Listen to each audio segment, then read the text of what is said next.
Il y a 1 an et demi, on connaissait pour le département de la Haute-Garonne des vraies difficultés financières avec l'effondrement de nos recettes, un risque de déficit public et de se retrouver mis sous tutelle. C'est le cas encore d'une soixantaine de départements qui sont en très grande difficulté.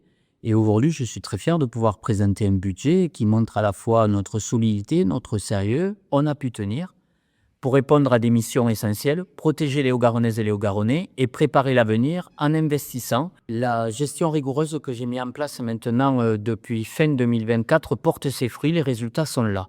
J'ai pu moderniser ma collectivité en faisant en sorte de maîtriser les dépenses de structure, les dépenses de fonctionnement. Et même pour cette année, c'est une première depuis la création du Conseil général, je vais dire.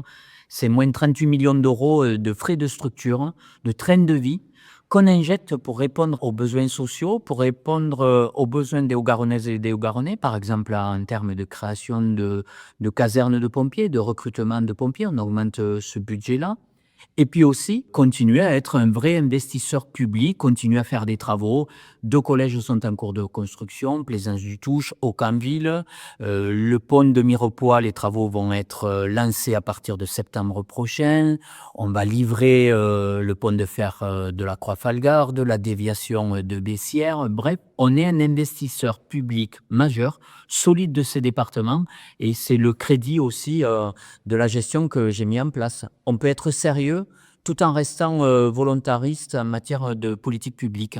Ce qui me tient particulièrement à cœur, c'est de répondre aux besoins des Haut-Garonnaises et des Haut-Garonnais, en particulier les plus vénérables, ceux qui ont besoin de nous, ceux qui ne peuvent pas faire sans nous. Vous savez, j'ai rencontré beaucoup de femmes et d'hommes ces derniers mois. C'était un temps d'élection, on est beaucoup au contact de nos compatriotes.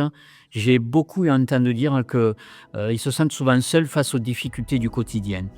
Ici, on bâtit des services publics crédibles, sérieux, concrets dans la vie des gens pour les protéger et les accompagner face à leurs difficultés.